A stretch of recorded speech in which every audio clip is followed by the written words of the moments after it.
Martyr. How Christianity is far better than Greek philosophy.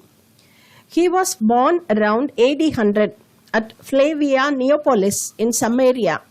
He was Greek but self-identified as Samaritan.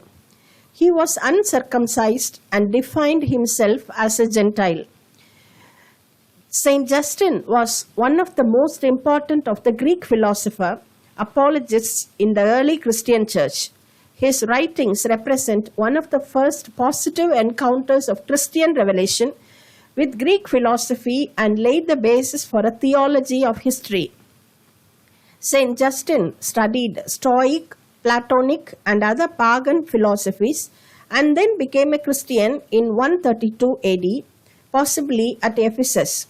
After 135 AD, he began wandering from place to place, proclaiming his newfound Christian philosophy in the hope of converting educated pagans to it. Of the works bearing Justin's authorship and still deemed genuine are two apologies and the dialogue with Trypho. The first apology was addressed to the Roman emperors Antonius Pius and Marcus Aurelius about 150 AD. In that, he defends his fellow Christians against the charges of atheism and hostility to the Roman state. He asserts that Jesus Christ is the incarnation of the entire divine logos and thus of these basic truths, whereas only traces of truth were found in the great works of the pagan philosophers. The purpose of Christ's coming into the world was to teach people the truth and save them from the power of demons. In the third part of the first apology, he vividly describes the early Christians' method of celebrating the Eucharist and of administering baptism. The first apology is dated to between AD 155 to 157, and some theologians claimed that this apology was made in response to the martyrdom of Saint Polycarp.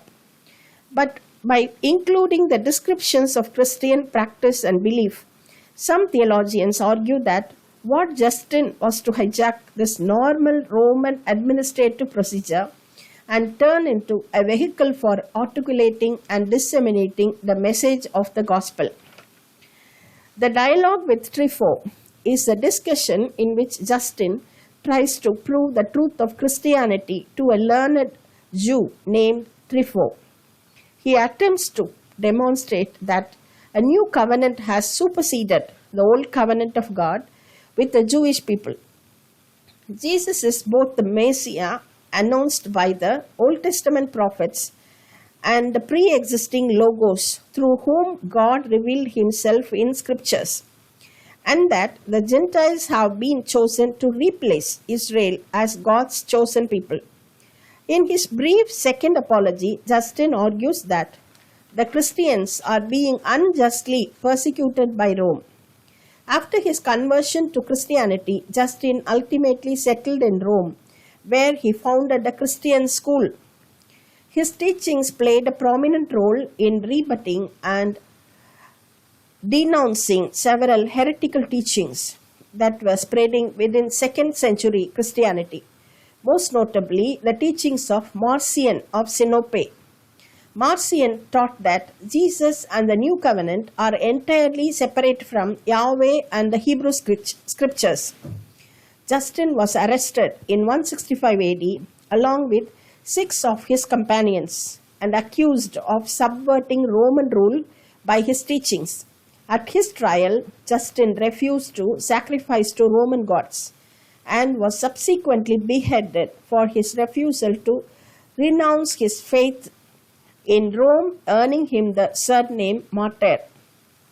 At his death, he said, "That is our desire, to be tortured for our Lord Jesus Christ, and so to be saved, for that will give us salvation and firm confidence at the more terrible universal tribunal of our Lord and Savior.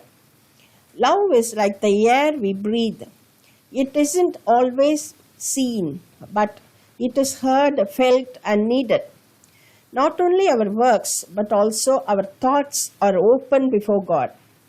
For it is the property of those who expect to obtain mercy by prayer and sacrifices to cease from and repent of their sins.